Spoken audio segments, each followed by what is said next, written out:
Hi, my name is Tia. I am a painter and performance artist based in London.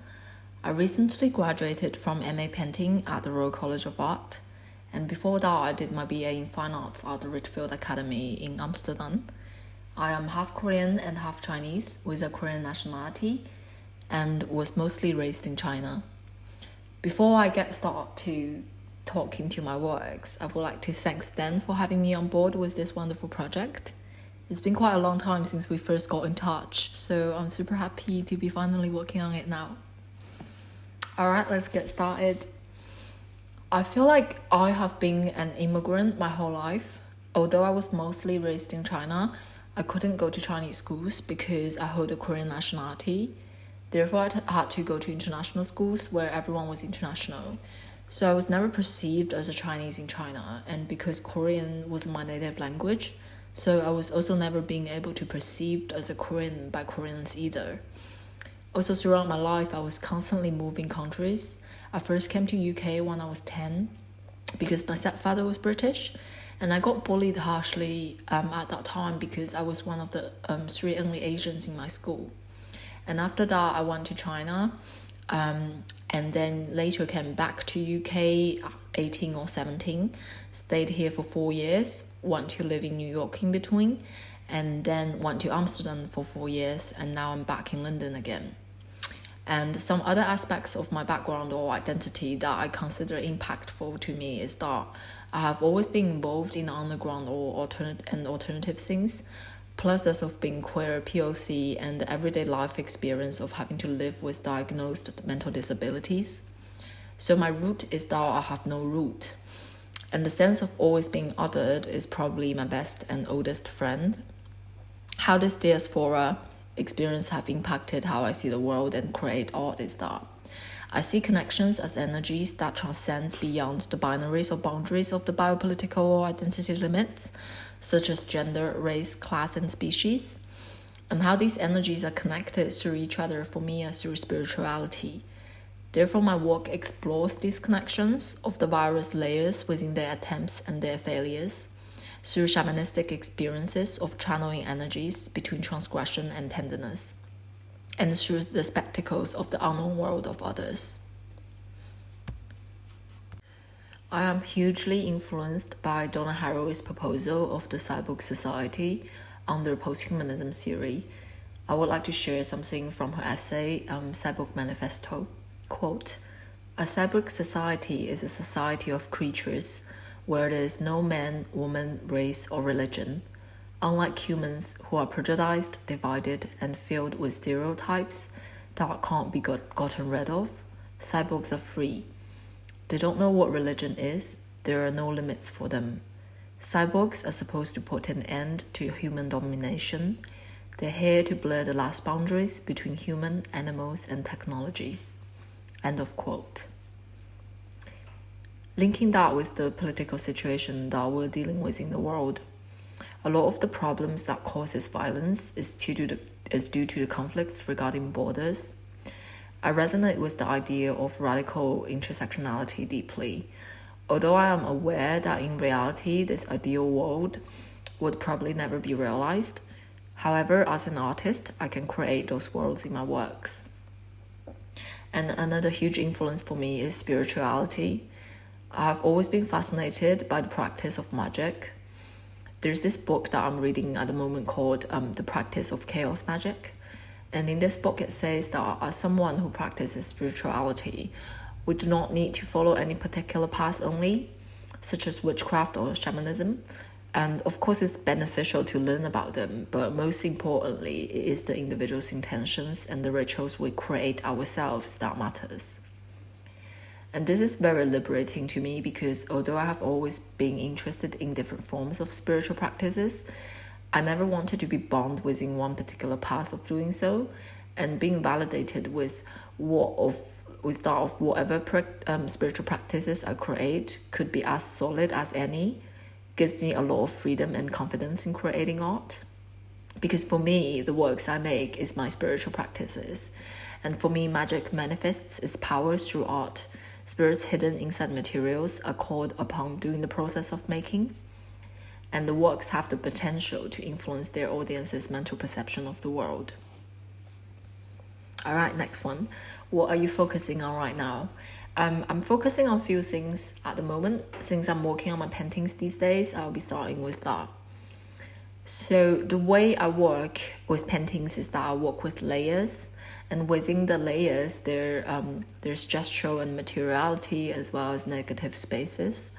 And for me, layers represent different kinds of communication between the spiritual creatures in my works.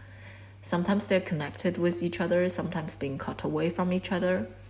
So a split of chapters is happening while they're interconnecting with each other from the same world. And I'm realizing that I have a tendency of overdoing things in my previous works. Therefore, learning how to select is an important lesson that I'm going through at the moment. So I'm cutting down my color palette quite radically, and I'm also letting the figurative creatures to become more obvious. Whereas compared with my previous works, they're much more hidden behind the abstract layers. And another note on my figurative creatures is that I'm recently starting to realize they have a strong resonance with Asian illustrations. And I've been trying to understand why. Few reasons I have come up with at the moment is that, first of all, it's my influence from the Japanese anime and their historical paintings, because I have always been fascinated by ancient methodologies of the stories that happen between spirits and human beings.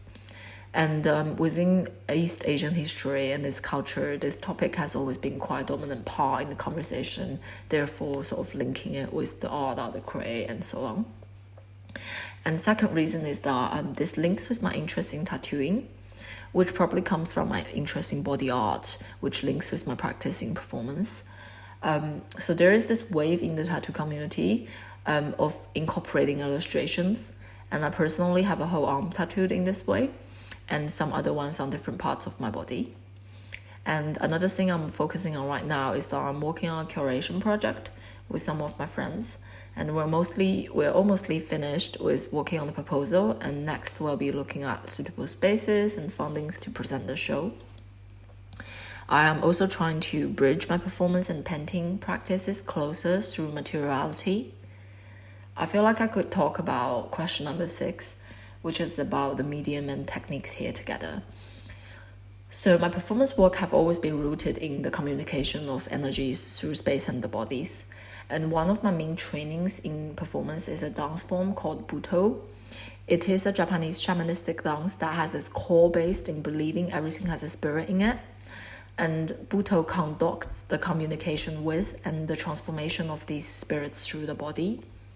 There are 2 methods to compose a piece. One through the bodily form, triggering energy, and the other through energy itself, triggering the bodily forms. Sorry. I use materials in my paintings the same way. Certain materials trigger energy through their form, such as resin and cracking plasters, and the other materials become part of the form from the energy they carry. For example, some of the materials I use are bone ashes, rabbit glue skin, animal blood, and salt. I see these materials as keys that works with rituals, and for me those rituals are the act of painting, and together they unlock portals into the unknown world that I strive to portray within my artworks. The choice of materials is guided by a particular energy that I seek to invoke or channel. For example, salt channels cleansing and protection energies, and bone ashes, rabbit glue skin, which are made from connecting tissues of animals or any sort of living creatures. And also blood, essentially the materials that needed to form lives.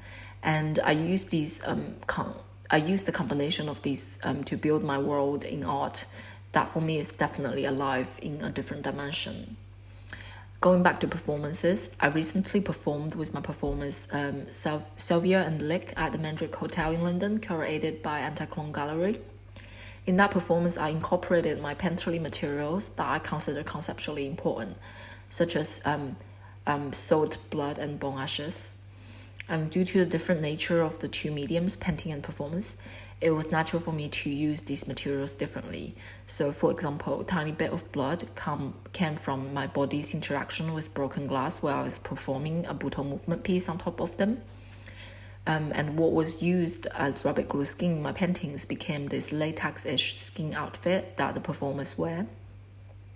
And I casted a soul circle around my performers while they were practicing rituals within it.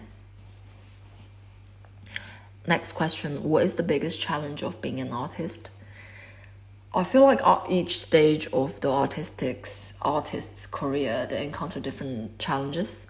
And at this moment of my life, I would say that the biggest challenge of being an artist for me is time management, self-discipline, and balancing life and work. Because inspiration isn't something that runs towards me every second. And most of the times I have to make sure that I create my own routines of going to the studio almost every day and to do something. And most of the times it is actually the act of this consistency that pushes my work forward. And at the same time, there's like constantly projects or activities going on here in London. And sometimes it can get quite stressful and overwhelming. Therefore, it is important for me now to not like overly push myself and taking the time to rest, listen to my body, eat well, and enjoy life. Because essentially, if you think about it, if I am stable and healthy, that's going to benefit me as an artist in the long run, because this is a career that would go on for like the rest of my lifetime. Next question, what advice would you give to your younger self? The advice I would give to my younger self would be, always make sure that you love yourself first before giving love to others, because you won't be able to give out healthy love before you give it to yourself. Also, do less drugs. Okay, next one. Do you listen to music while you're working? So I do listen to music while I work. I listen to various types of music, depends on the working process. So with performance, I'm usually looking for sounds that would suit the bodily movement, or making sounds either by myself or collaborating with musicians. And with painting, because I work with layers again, and there's this constant tension between figurative and abstraction, tenderness and transgression within the layers. Therefore, I would be listening to quite radically different energies of sound, depending on what kind of energy that I want to channel into my works. Next one, what's the biggest reaction someone has had to your... what's the best reaction someone has had to your artwork? Okay. So this is a weird one for me, but during my BA degree show a few years ago, someone has told me that an audience told her that she felt physically sick while she was in my exhibition space, and that she said, quote, "This artist is mentally ill," quote. I never forgot that, because first of all, I think it's a very beautiful thing if my work could cause audiences to have such, I would say, strong reaction. And also, yes, I am diagnosed with certain mental disabilities. And I believe that in order to reach the light, it is important that we confront our dark sides. And it is important for me to present both sides of the light and the dark.